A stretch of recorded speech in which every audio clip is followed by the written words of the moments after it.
Hi, this is Carolyn, and the book I read for my book report was Apollo Expeditions to the Moon, the NASA History 50th Anniversary Edition, edited by Edgar M. Courtwright, and forwarded by Paul Dixon. Here's the front of the book cover, and here's the back. And it says here, men from the planet Earth first set foot upon the moon, July 1969 AD.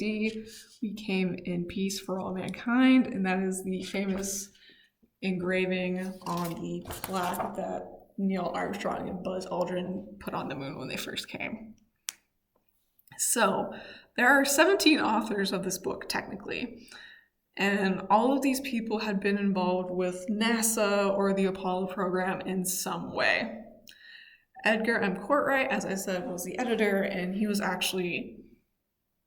one of the people who wrote one of the chapters in the book, and he went to 16 other people who were involved, and I'm going to assume he said, I'm composing a text about what Apollo is so people can understand it, get an insider look, and understand this rich history that we now have and how incredible this was. And they said yes. And the 16 others are Edwin E. Aldrin Jr., aka Buzz Aldrin, Michael Collins, Charles Conrad Jr., Robert L. Gilruth, Christopher C. Kraft Jr., James A. Lavelle, George M. Lau, George E. Mueller, Homer E. Newell, Rocco A. Petrone, Samuel C. Phillips, Harrison H. Schmidt, Alan B. Shepard Jr., Robert Sherrod, Werner von Braun, and James E. Webb. And here in the back of the book are all of their pictures in the order that I read them. It's really cool. And actually, there's something that James Webb had written. He wrote the first chapter, and it sums the book up pretty nicely. And the quote is, "This chapter will review the origins of this policy, NASA, and how successfully implemented. Subsequent chapters will describe how particular problems were solved, how the astronauts,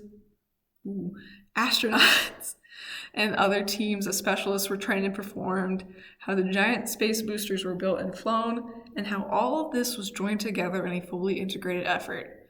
In many of these essays, you will find indications of the meaning of the Apollo program to those who devoted much of their lives to it."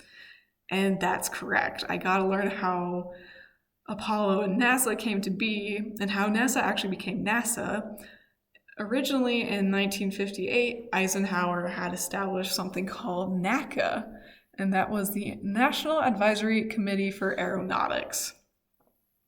And then when Kennedy took over, it became NASA. So that was really cool to learn about. And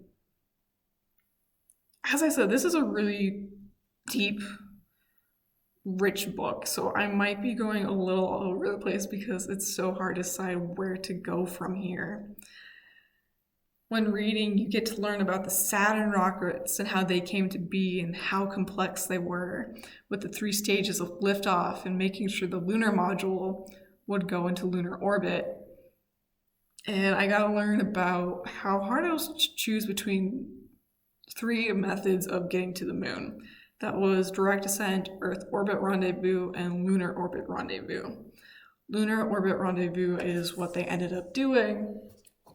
And right here, actually, is a nice little diagram of everything that happened with it. It's very, very complex. And as I was reading, I got to learn more about Mercury and Gemini. Their work had paved the path to getting to the moon. And while reading this, I got to read about emotions.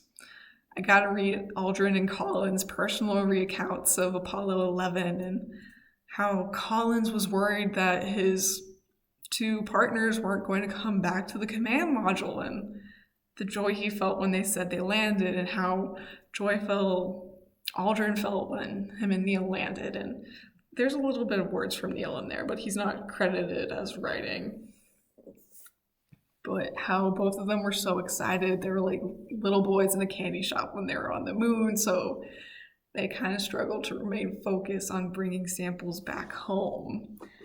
And I also got to read about Apollo 13 and the fear and uncertainty and the fight for life that happened, all because oxygen tank number 2 had exploded and pretty much had affected the whole entire system of the command module and the lunar module. The chapter about Apollo 13 is very deep, and it hits differently because these 3 men could have died, and you get a personal account from the commander of the mission and how he's like, I'm just trying to make sure we get home safe, and that ended up being everyone's goal, even on Earth, and it's just very touching. And I got to read about how the landing sites were decided, and that Apollo 17 had found volcanic glass on the moon, and they found a huge boulder, but unfortunately they couldn't take it back. But I got to read about the excitement of discoveries and accomplishments, and also the fears and failures that came with Apollo. For example, Apollo 1 is mentioned, and how they wanted to make sure that never happened again. That had a huge effect on the Apollo program, and that almost ended Apollo. Because if that happened, was it really safe to go to the moon then? Was it worth it? But we prevailed. We persevered. Perseverance. But yeah, and we also have the foreword from Dixon, and he was a journalist who originally had been reporting on Apollo when it happened, and he said he was happy that he was able to go back and write about it as an 80-year-old man, and he gave some new input that I hadn't known before, like the reason why, like Apollo was apparently supposed to go 20 missions. That got axed down to 17 because public interest and the political climate had changed, partially because of the Vietnam War and other things going on, but they just lost interest and it wasn't important. And I also learned that originally Apollo had the intention of having either a program right after or getting humans to Mars as a part of Apollo. Unfortunately, that didn't happen. But here we are 50 years later, 51, and we're starting to work on that with the Artemis program. And there's actually a really neat, I think, little nod to Artemis right here, because we have the moon, and there's Mars, and it says the next giant leap. And that's what Artemis is getting humans to the Mars. And so I got to learn about all these great technological advances that even they said they were surprised that this happened. And when I was reading, I realized that none of this could have happened without the work of past astronomers. We don't know when this would have happened if we didn't have the past astronomy that we have. Because all of the modern astronomers and scientists were able to go off of this strong foundation that had been laid down from the past. And no one's really mentioned by name when it comes to the ancient astronomers, unless it's like a crater that had been named after them, for example, Tycho. But as I was reading, I was able to recognize these astronomers' work. For example, how Aristarchus had helped to establish that the sun was far away, very, very far away from the Earth and the moon, and that it was bigger than the other 2 celestial bodies out of the 3. And how Aristarchus was like, yeah, Earth is also bigger than the moon, and they're roughly this amount apart. Because of his work, Hipparchus was able to properly determine that the moon was exactly 30 Earth diameters away. And it also helped that he had Aristophanes' work and how big the Earth was. And like I said, we just don't know how long it would have taken for us to get to the point we did had we not had those brilliant ancient astronomers. So I really appreciate their work, and I'm thankful for what they did. And there's a few terms in here that were mentioned that we kind of discussed in class. For example, yaw, we didn't really talk about it a whole lot, but it was with the astrolabes, and I just thought that was cool. Anyway, this is a really, really rich and deep book. I reread it again and again if I had the time right now.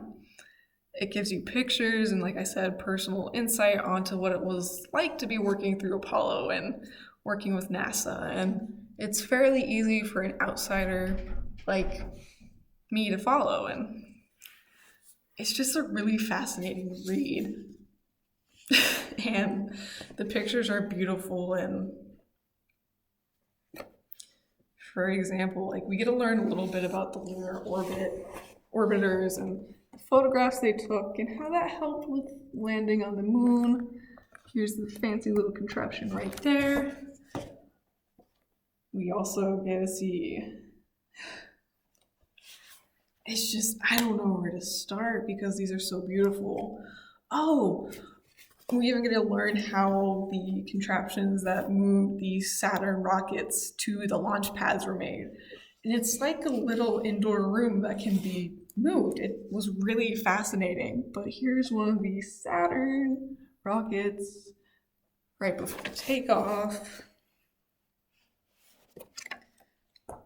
And I got to learn how the Saturn rockets work. And I might have already said this, how there are 3 stages to it when it comes to taking off. And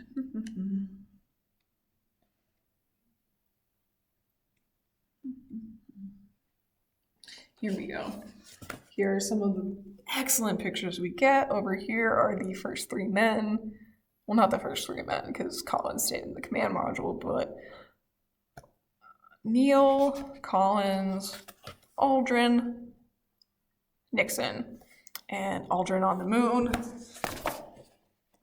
Something else that's really cool that I forgot about is actually we get to see one of Galileo's sketches of the moon's surface in here.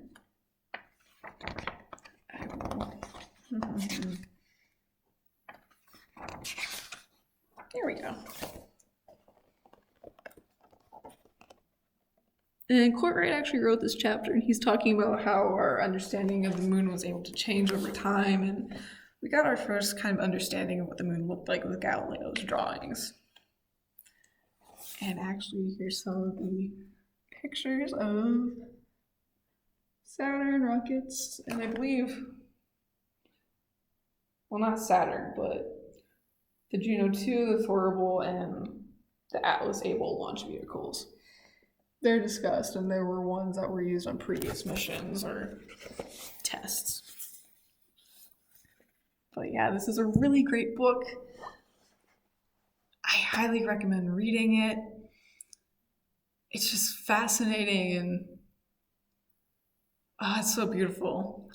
We even get beautiful recounts of Earth from the astronauts and how Earth is so fragile and important still. And I felt like that was very important for today's world and how we're kind of killing the Earth and how in here all of them looked at the Earth.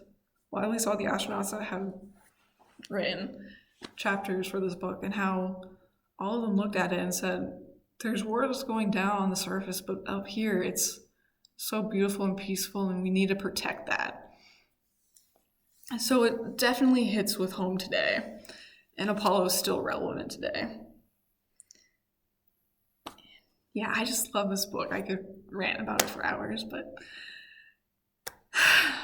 it's so good. Thank you for watching. Good luck with exams.